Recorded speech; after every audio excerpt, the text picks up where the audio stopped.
আল্লাহর কাছে একমাত্র মনোনীত ধর্ম ইসলাম। মনোনীত ধর্ম কি? এর বাহিরেও কোনো ধর্ম আল্লাহর কাছে প্রিয় না, আল্লাহ পছন্দ করে না। বরং এর বাহিরে কেউ যদি কোনো ধর্মকে গ্রহণ করে তা আল্লাহর কাছে বাতিল হিসেবে সাব্যস্ত হবে, ঠিক না? আর এই দ্বীনের বুঝ আমার মাওলা পাক দান করেন। ইচ্ছা করলে কেউ কাউকে দ্বীনের বুঝ দান করতে পারে না। মাইয়ুরিদুল্লাহ বিহি খায়রান ইউফাক্কিহু ফিদ্দীন। আল্লাহ পাক যার কল্যাণকামী, আল্লাহ পাক যাকে পছন্দ করেন, যাকে মহব্বত করেন, যাকে ভালোবাসেন, আল্লাহ পাক তাকে টাকা দান করেন, বিল্ডিং দান করেন, জমি দান করেন, তাকে বাদশাহী দান করেন না। আল্লাহ পাক যাকে পছন্দ করেন তাকে আল্লাহ পাক দ্বীনের বুঝ দান করেন। কিসের বুঝ দান করেন? দ্বীনের বুঝ সবচেয়ে দামি। দ্বীনের সমোস এর চেয়ে দামি কোনো জিনিস নাই। যেই ব্যক্তির মধ্যে দ্বীনের বুঝ চলে আসে, দ্বীনের বুঝ বুঝছে, সে সব কিছু বুঝছে। আর যে দ্বীনের বুঝ বুঝে নাই সে কিছুই বুঝে নাই। কি কথা ঠিক না? আল্লাহ পাক এই কথা বলেন না ইউআল্লিমুদ্দীন। আল্লাহ পাক যাকে পছন্দ করেন তাকে দ্বীনের ইলম দান করেন, এই কথা বলেন নাই ইউফাক্কিহু ফিদ্দীন। আল্লাহ পাক তাকে দ্বীনের বুঝ দান করেন। তাহলে বুঝের মধ্যে এবং জানার মধ্যে পার্থক্য আছে কি নাই? অবশ্যই আছে। Far far difference. বুঝা এক জিনিস, জানা ভিন্ন জিনিস। আমি উদাহরণ দিলে বুঝতে পারবেন। এক ব্যক্তি মিষ্টির উপরে ডক্টরেট করছে।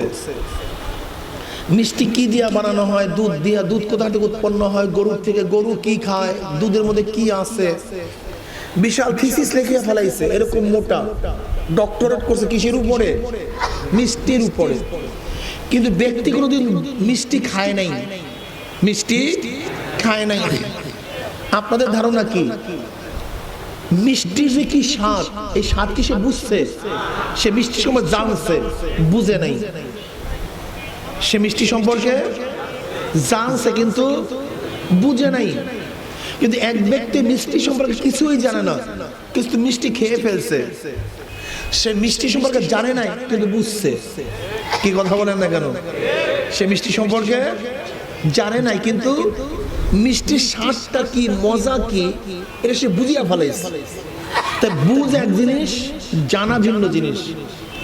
আল্লাহ পাক রব্বুল আলামিন যাকে মহব্বত করেন, ভালোবাসেন, কল্যাণকামী, আল্লাহ পাক তাকে দ্বীনের বুঝ দান করেন, দ্বীনের ইলম দান করেন। এরকম বলেন নাই। জানা ভিন্ন জিনিস, বুঝ ভিন্ন জিনিস। খ্রিস্টানরাও জানতে পারে, ইহুদিরাও জানতে পারে, নাস্তিকরাও জানতে পারে, বৌদ্ধরাও জানতে পারে, বুঝ নাও আসতে পারে।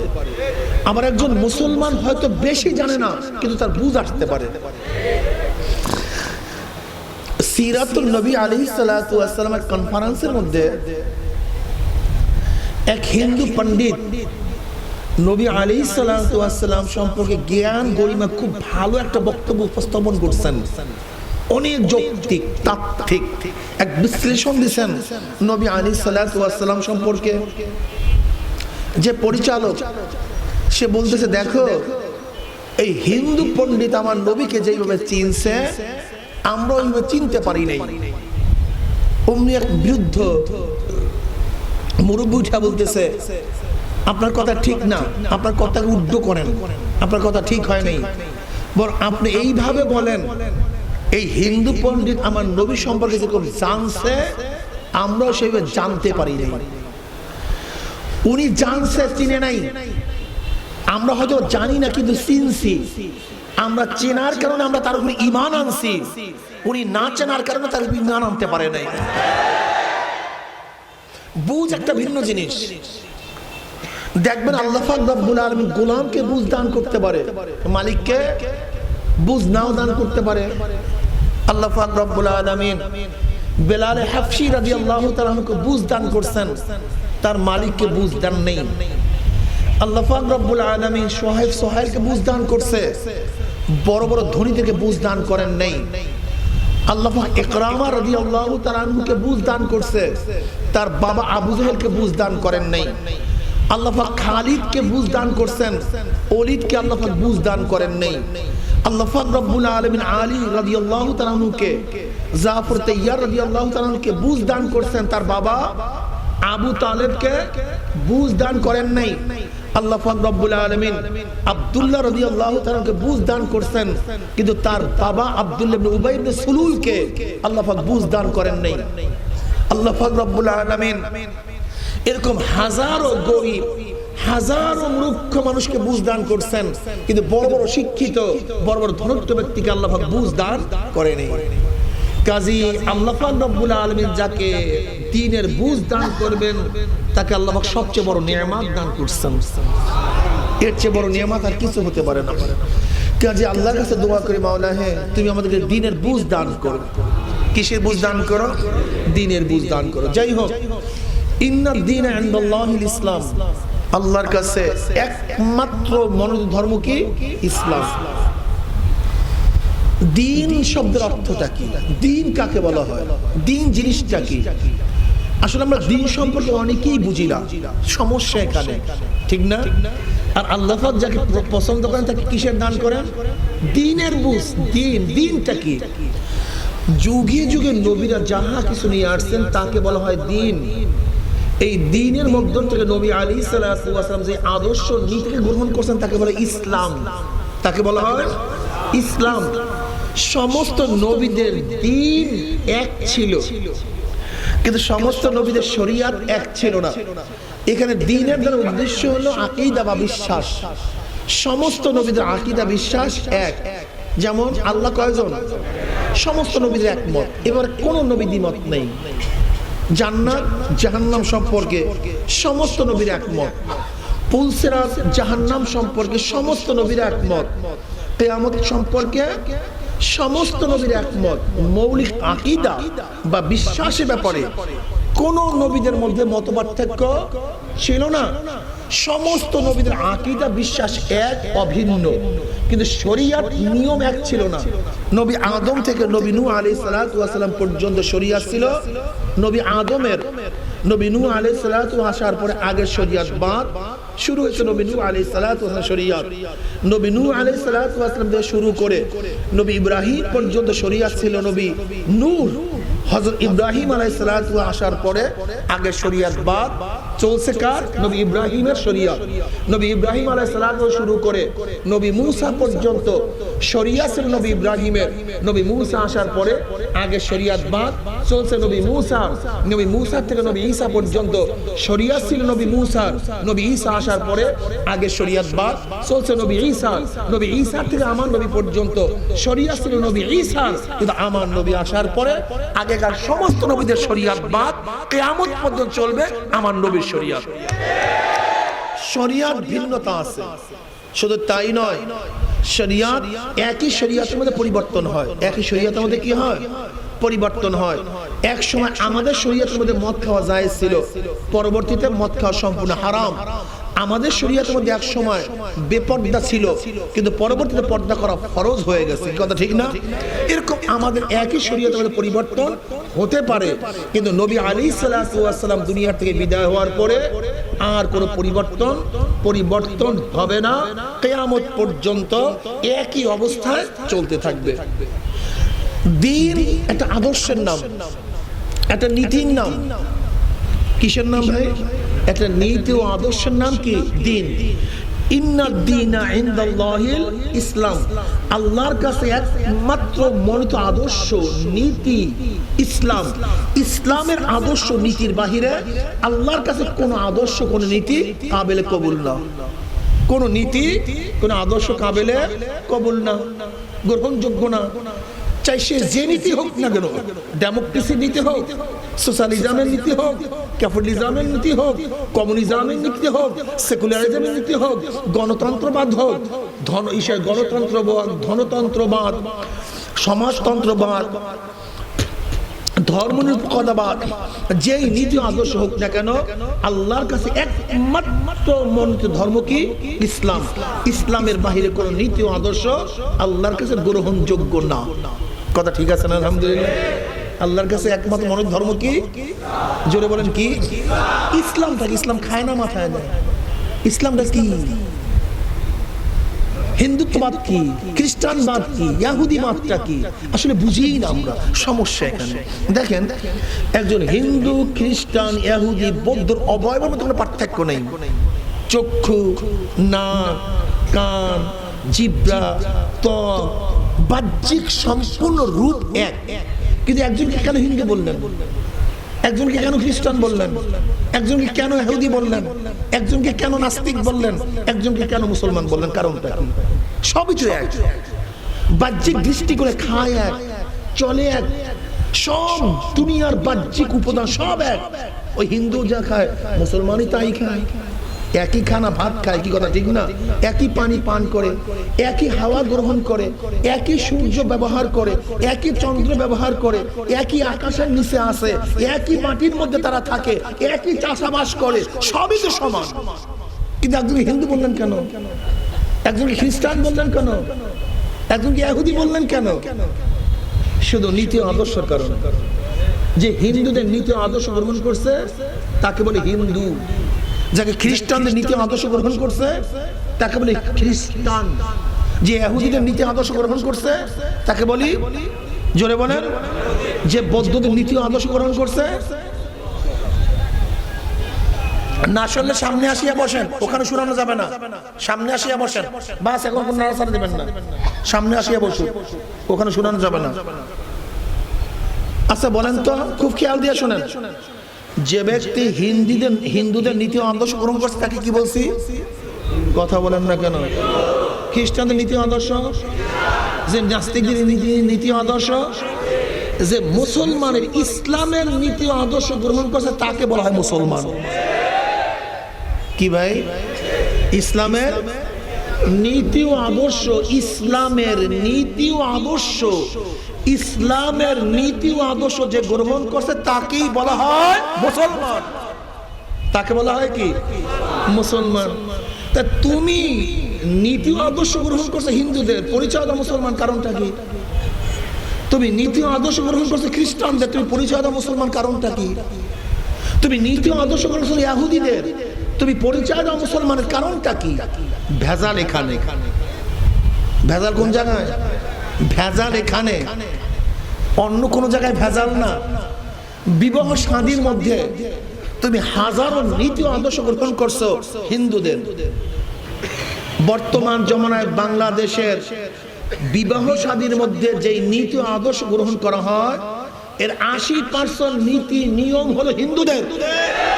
80% নীতি ও আদর্শ হিন্দুদের। তুমি রাজনৈতিক ক্ষেত্রে নীতি ও আদর্শ গ্রহণ করছে খ্রিস্টানদের, নাস্তিকদের।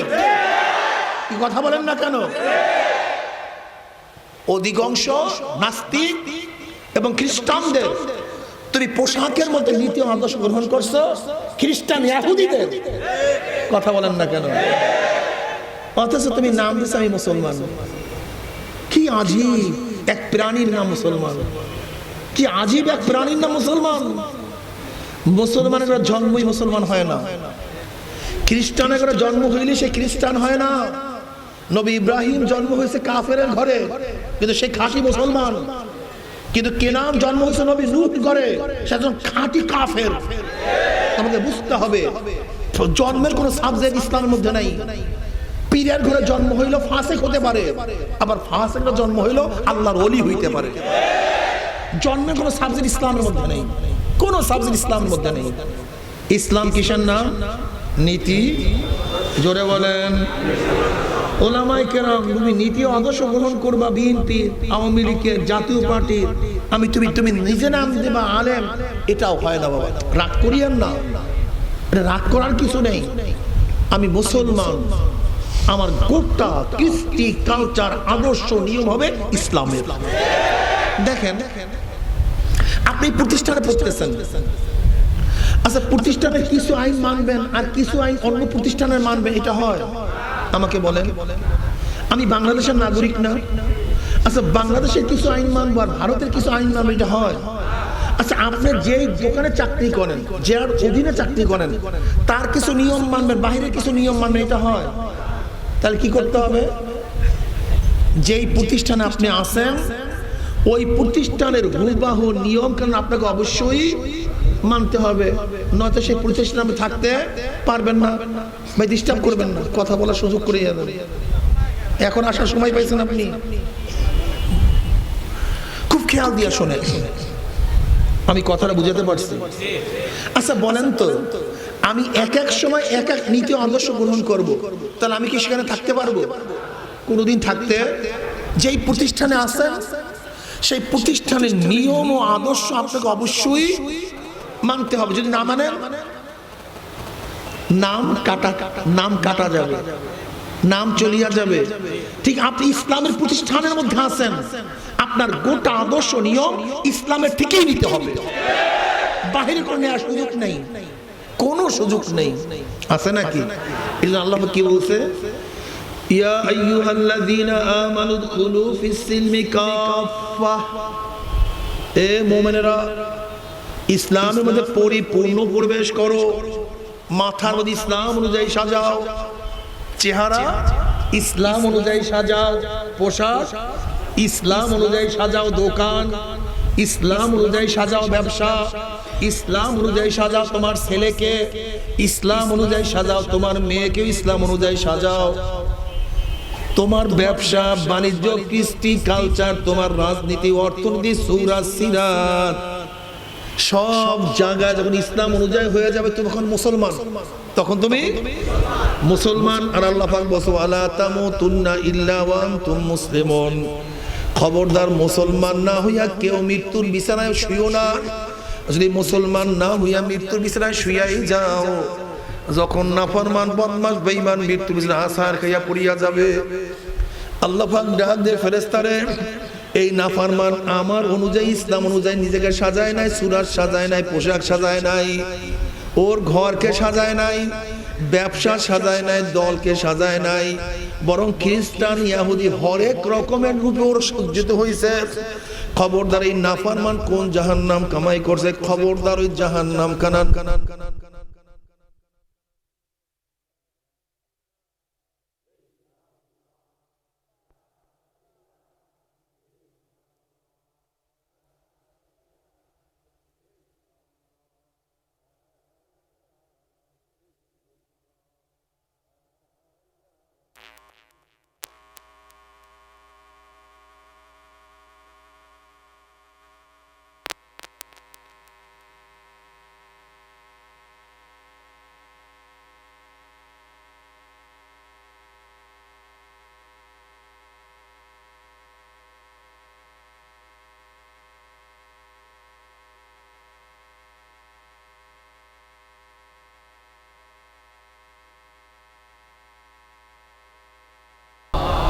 লা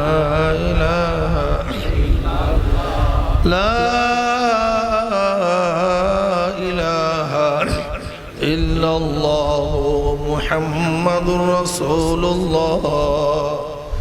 যখন ইসলাম অনুযায়ী না সাজায়া মাওলার কবরে যাবা, মুসলমানের যেই মর্যাদা কবরে থাকার উচিত ছিল সেই কবরের মর্যাদাও তুমি পাবা না। ইসলাম অনুযায়ী কবর যদি না, ইসলাম অনুযায়ী যদি কবরে না যাও, তোমার জন্য কবরের অবস্থা খুবই খারাপ হয়ে যাবে রে বাবা। নবী আলাইহিস সালাতু ওয়াস সালাম ফরমান, কোন নাফরমানের কবর থাকবে না, হুফরাতুম মিন হুফরাইন নার, একটা জাহান্নামের কুয়া হয়ে যাবে, আল্লাহ মাফ করিয়া দাও। নবী আলাইহিস সালাতু ওয়াস সালাম ফরমান, কোন নাফরমানের কবরের দুই পাশের মাটি এত জোরে চাপ মারবে, চাপের সরে এক পাজরের হাড়ি আর পাজরে লাগিয়ে ফেলাইবে। নবী আলাইহিস সালাতু ওয়াস সালাম ফরমান, কোন নাফরমানের কবরের মধ্যে একটা নয় দুইটা নয় 99টা সাপ জমা হয়ে যাবে। বাবারে সহ্য করতে পারবি? ওই আযাব তো কেউ সহ্য করতে পারবো না। আল্লাহ তুমি আমাদের সবাইকে মাফ করিয়া দাও। বাবারে কবর খুবই মারাত্মক এক জায়গা, যেখানে সাথী নাই বাতি নাই। নবী আলাইহিস সালাতু ওয়াস সালাম কত যুবকের নিকট থেকে রওনা করলেন, দেখেন যুবকরা হাসি তামাশার মধ্যে লিপ্ত। নবী আলাইহিস সালাতু ওয়াস সালাম বলেন, হে যুবকরা, নিশ্চয়ই তোমরা কবরের কথা ভুলিয়া গেছো। যুবক, তুমি কি জানো কবর প্রতিদিন ডাক দিয়া কি বলে? কবর প্রতিদিন ডাক দিয়ে বলে, হে গোটা দুনিয়ার মানুষ, আনা বাইতুল ওয়াহদা, আনা বাইতুল ওয়াহশা, আনা বাইতুল জুলমা, আনা বাইতুদ দূর। এ গোটা দুনিয়ার মানুষ, আমি একা একের ঘর। খবরদার মাওলাকে সাথে না নিয়ে কেউ আমার কাছে আসিও না। আনা বাইতুল জুলমা, আমি অন্ধকারের ঘর। দুনিয়ার অন্ধকারের চেয়ে আমার মধ্যে 70 গুণ অন্ধকার বেশি। খবরদার বাতিল ব্যবস্থা না করিয়া কেউ আমার কাছে আসিও না। আনা বাইতুল ওয়াহশা, আনা বাইতুদ দূর, আমি পোকা মাকড়ের ঘর, আমি সাপ বিচ্ছুর ঘর। খবরদার প্রতিকার না নিয়া কেউ আমার কাছে আসবে না। আল্লাহ, বাবা, তুমি কেন দেখো না দুনিয়া একটা স্বপ্নের জিন্দেগি? কবে জন্ম হইলাম, কবে দাঁত উঠলো, কবে দাঁত পড়লো, কবে দাড়ি উঠা শুরু করলো, আবার কবে কোন তারিখের থেকে কোন রং তুলি, কাঁচা দাড়ির মধ্যে সাদা রং লাগানো শুরু করলো। কে তোমার চোখের পাওয়ার নষ্ট করতে আছে, কে কানকে দুর্বল করিয়া ফেলাইতে আছে, কে হাতের শক্তি রহিত করিয়া ফেলাইতে আছে, কে কোমরকে ঝুঁকাইয়া ফেলাইতে আছে। বাবারে, যেরকম বিকাল বেলার রাখাল গরু ছাগল বলে হাঁকাইতে হাঁকাইতে গোয়াল ঘরের দিকে নিয়ে যায়, ঠিক কে যেন তোমাকে আমাকে পিছন থেকে হাঁকাইতে হাঁকাইতে কবরের দিকে নিয়ে রওনা করছে। আল্লাহ, তুমি মাফ করিয়া দাও। কেউ তো কবরের কিনারায় কিনারায় চক্কর লাগানো শুরু করছে। কি নিয়ে রওনা করছি রে বাবা? খাদিজা কুবরা রাদিয়াল্লাহু তাআলা কান্দেন আর গড়াগড়ি করতে আছেন। ফাতেমা রাদিয়াল্লাহু তাআলা ছোট্ট বাচ্চা, সে ভাবছে আমার মা যেন কোন বিপদে পড়িয়া গেছে।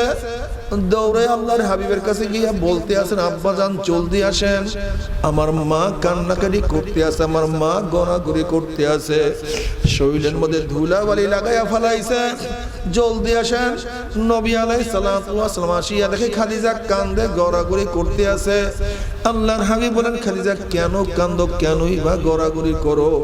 খাদিজা রাদিয়াল্লাহু তাআলা, ইয়া নবী আল্লাহ, ইয়া রাসূলুল্লাহ, আজকে দুনিয়ার মধ্যে বিপদে পড়লে কত মানুষ আমাকে সাহায্য করার জন্য আসে, কত মানুষ আমাকে সাহায্য সহযোগিতা করার জন্য আসে, কিন্তু খুদা না খাস্তা, খুদা না খাস্তা, খুদা না খাস্তা, কবরের মধ্যে যদি বিপদে পড়িয়া যায় আর আমার মাওলার সাহায্য আমাকে না করলে আমার কি উপায় হবে? সেই কবরের চিন্তায় কান্নাকাটি করতে আসি। আল্লাহর হাবিব বলেন, খাদিজা কান্না থামাও। খাদিজা রাদিয়াল্লাহু তাআলা বলেন, ইয়া নবী আল্লাহ, ইয়া রাসূলুল্লাহ, আমি কান্না থামাবো না, কানতে কানতে মাওলার কবরে চলিয়া যাব। আল্লাহর হাবিব বলেন, খাদিজা কান্না থামাও। খাদিজা রাদিয়াল্লাহু তাআলা, ইয়া নবী আল্লাহ, ইয়া রাসূলুল্লাহ, আপনি যদি 3টা ওয়াদা আমার সাথে করতে পারেন আমি কান্না থামাবো। আল্লাহর হাবিব বলেন, কি ওয়াদা তুমি বলো?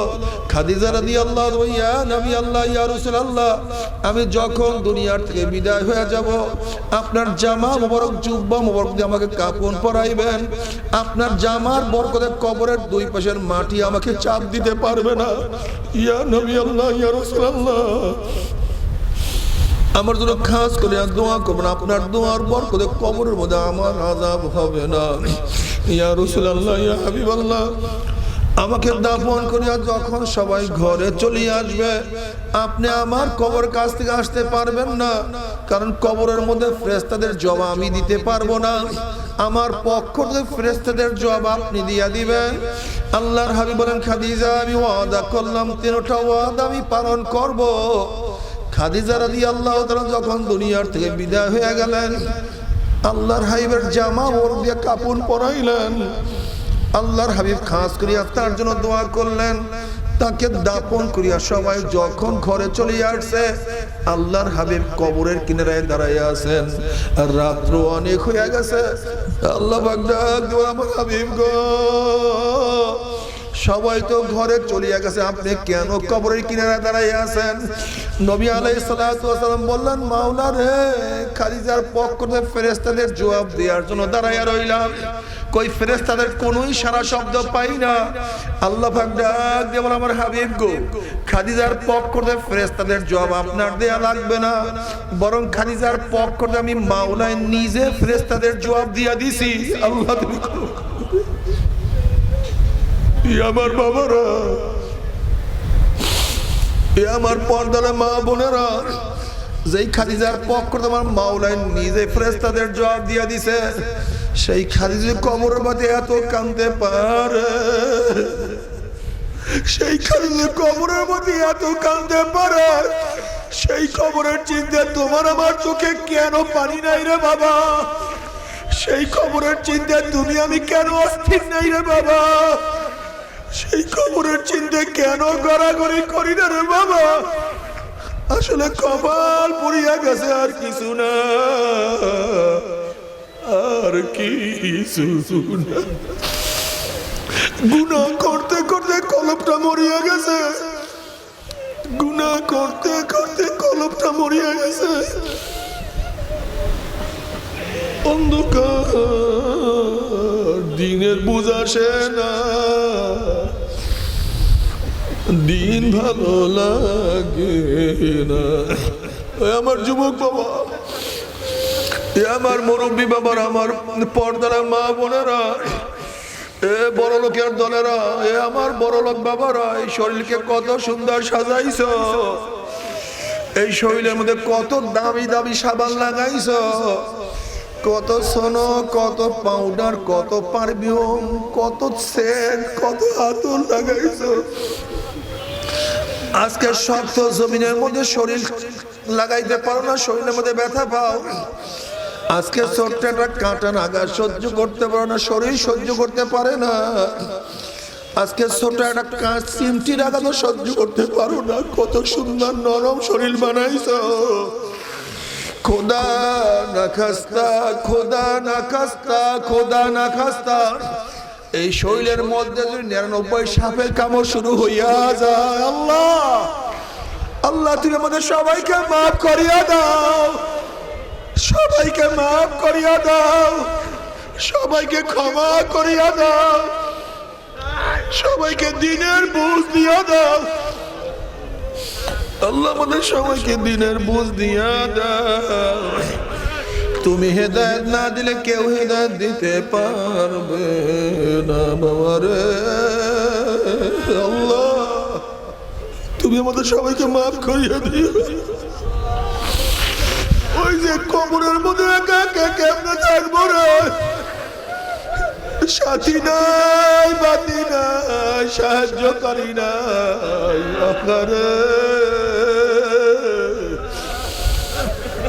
তুমি ছাড়া কোনো উপায় হবে না। আল্লাহ আল্লাহ তুমি দিনের বুঝ দিয়া দাও, তুমি ইসলামের বুঝ দিয়া দাও। আল্লাহ সবাইকে তোমার ওলি হিসাবে কবুল করিয়া দাও। বাবার এই কবরের মধ্যে হাজার হাজার হাজারে আহারে, এই কবরের মধ্যে হাজার হাজার বছর কাটিয়া যাবে রে বাবা। এরপর আল্লাহ কিয়ামতের ময়দান কায়েম করবে। ইউরাফুল মুজরিমুনা বিসীমাহুম ফায়ুখাযু বিন-নাওয়াসি ওয়াল আকদাম।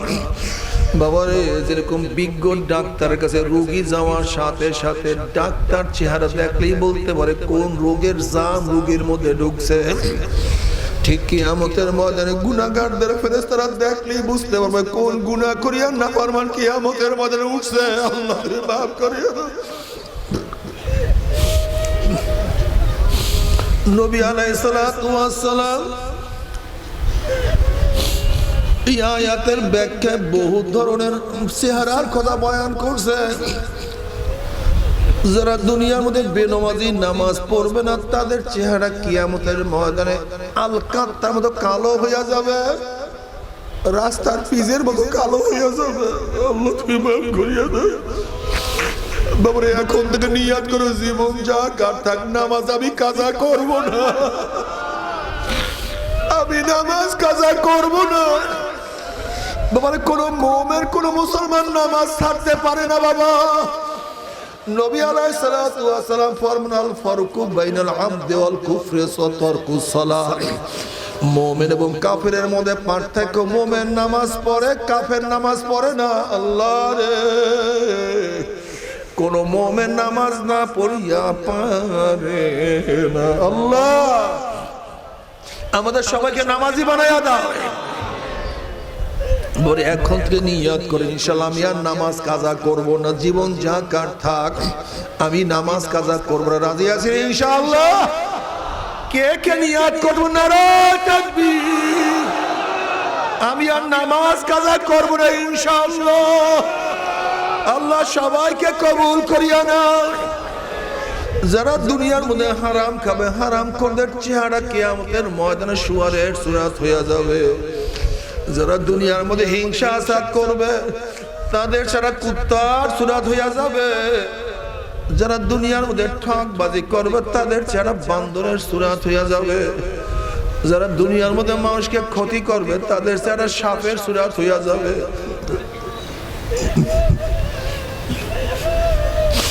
যারা দুনিয়ার মধ্যে যাকাত দিবে না, যাকাতের মালগুলি পেটের মধ্যে সাপ বিচ্ছু হয়ে যাবে।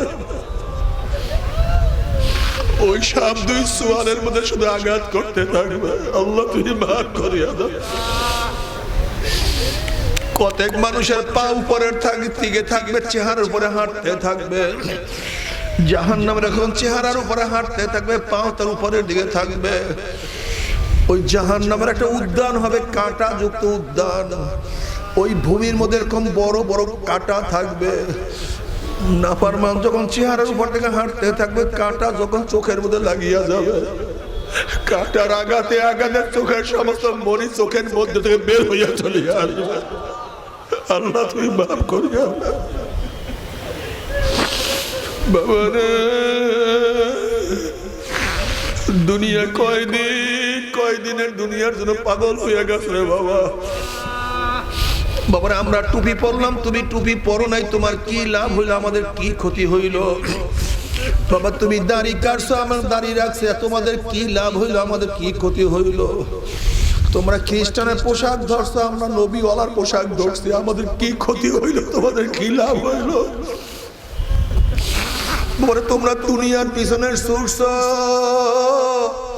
আর আমরা মোটামুটি আখিরাতের দিকে চলছি, তোমাদের কি লাভ হইলো, আমাদের কি ক্ষতি হইলো রে বাবা? হিসাব নিকাশ মিলাইয়া দেখো, তোমরাই ক্ষতির মধ্যে আছো, আমরা কোনো ক্ষতির মধ্যে নাই। বরং মনের মধ্যে এত শান্তি, এত শান্তি যে এই শান্তি কোনোদিন বয়ান করিয়া বুঝানো যাবে না। আল্লাহ তুমি আমাদের সবাইকে দিনদার নেককার বানায়া দাও।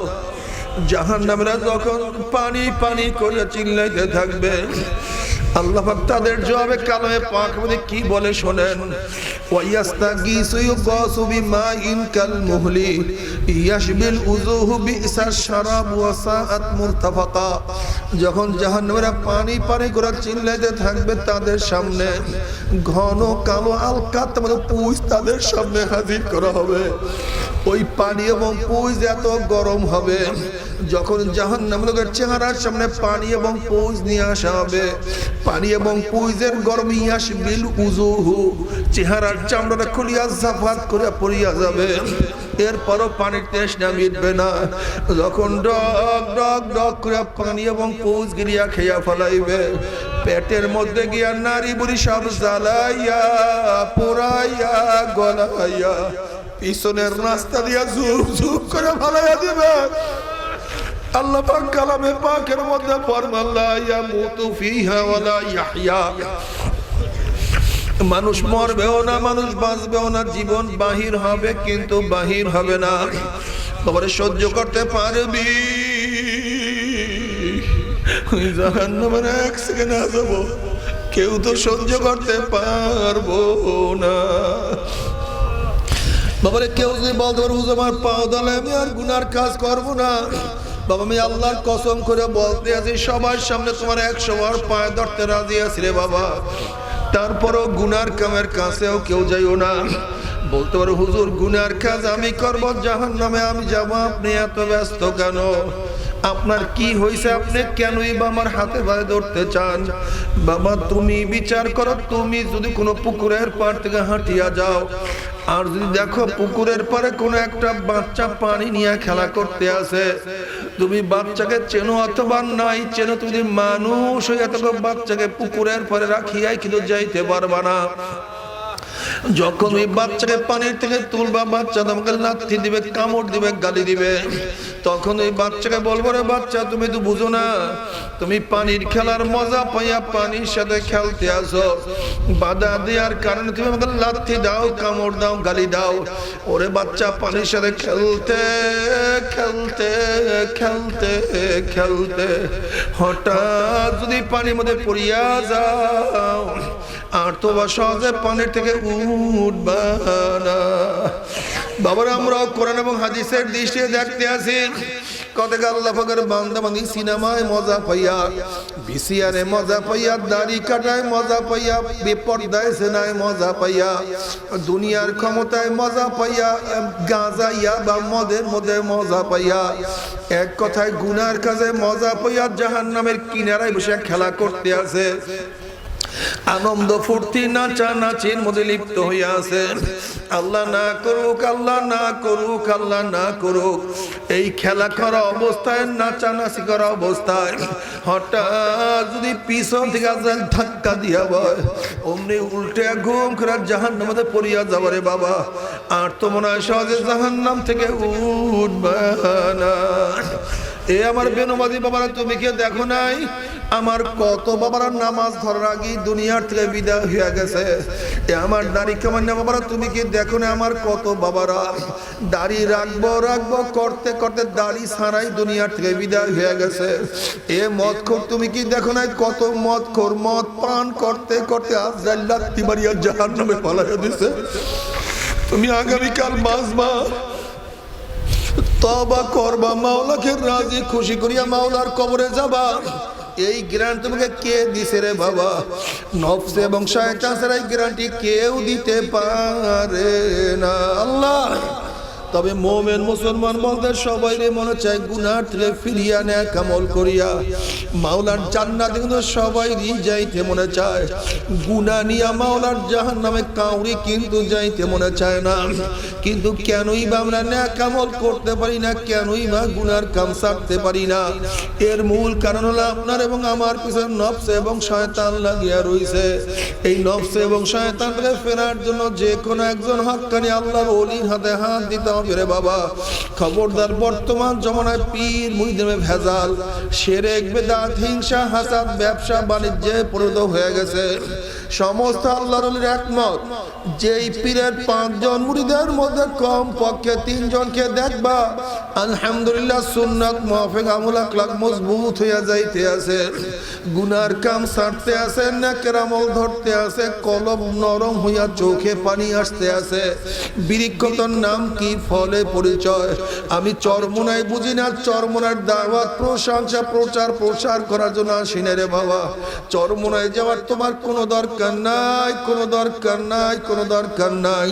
তুমি যার কাছে গিয়া পারো গুনার কাম ছাড়ো, নেকের আমল ধরো, কলম নরম করিয়া চোখে পানি নিয়া মাওলার কবরে যাইও।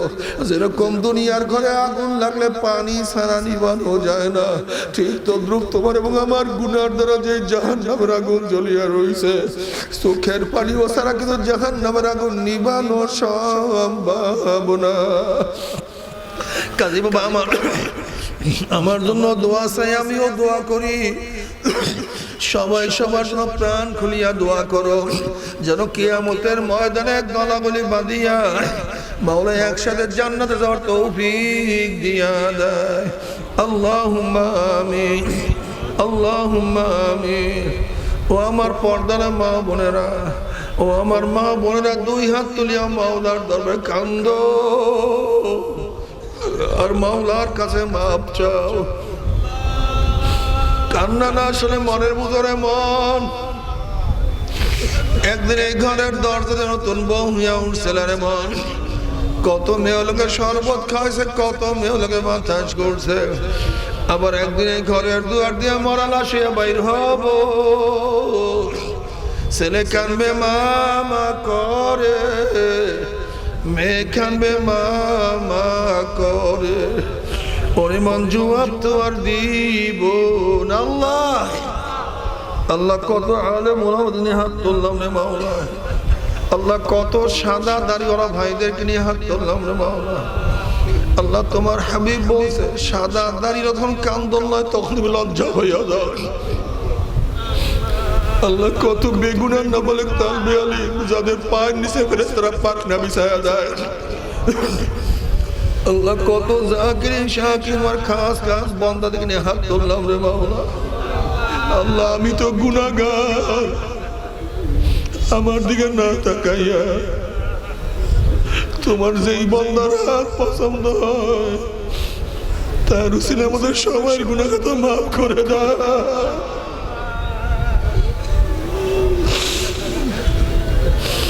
আল্লাহ তুমি মাফ করবাই না, তুমি ক্ষমা করবাই না।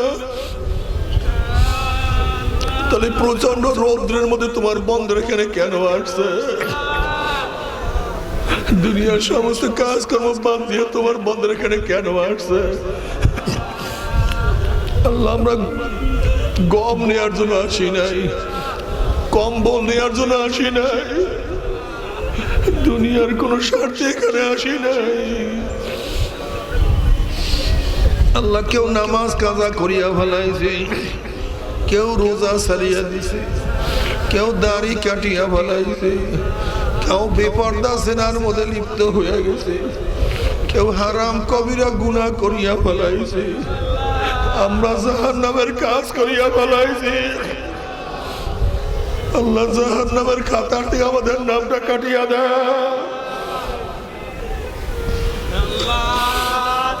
আল্লাহ জাহান্নামের খাতার থেকে নামটা কাটিয়া দেয়।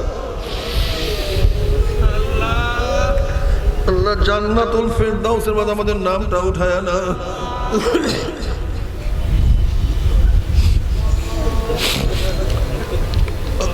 আল্লাহ আমরা আমার যুবক বাবাদেরকে কবুল করিয়া না।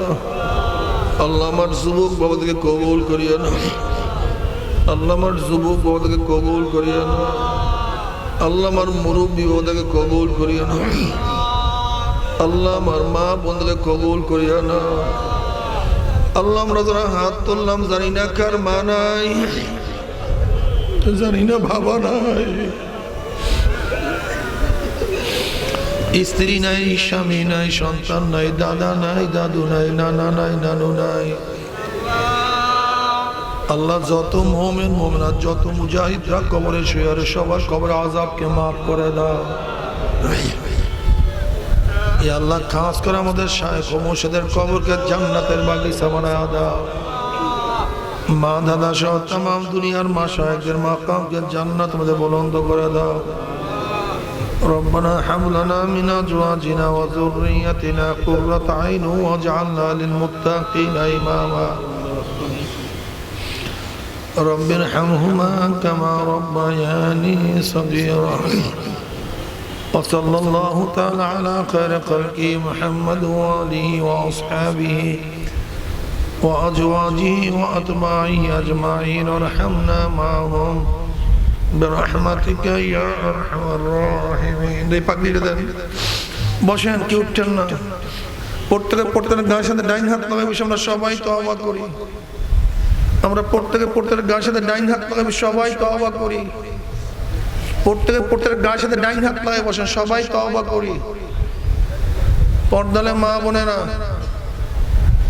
আপনারা নিয়ত করেন মুমিনদের সাথে তওবা করতেছি। এই তওবার মধ্যে যাদের বায়াত হন নিয়ত, মুরিদ হন নিয়ত, তারা নিয়ত করে মুরিদ হয়ে গেলাম। আর যাদের মুরিদ হন নিয়ত নেই তারা নিয়ত করে গুনাহ থেকে তওবা করলাম। আল্লাহ পাক আমাদের প্রত্যেকের নেক নিয়তকে কবুল করে নেবেন। সবাই আমার সাথে সাথে পড়েন আউযু বিল্লাহি মিনাশ শাইতানির রাজিম। بسم الله الرحمن الرحيم أشهد أن لا إله إلا الله وحده لا شريك له وأشهد أن محمدا عبده ورسوله तौबा किया मैंने सब बुरी बातों से और सब बुरी कामों से। ऐ मेरे अल्लाह इस तौबा को कबूल कर और बयात किया मैंने तरीका सिश्तिया सबरिया कदरिया नक्शबंदिया मुजद्दिया के ऊपर हाथ फ़कीर सैयद मोहम्मद फैज़ुल करीम खलीफा शाइखुना मुर्शिदुना मरहूम जनाब हज़रत मौलाना सैयद मोहम्मद फज़लुल करीम साहिब के अमर अल्लाह इस तरीक़ा की नेमत मेरे नसीब कर और जमात में रसूलुल्लाह सल्लल्लाहु अलैहि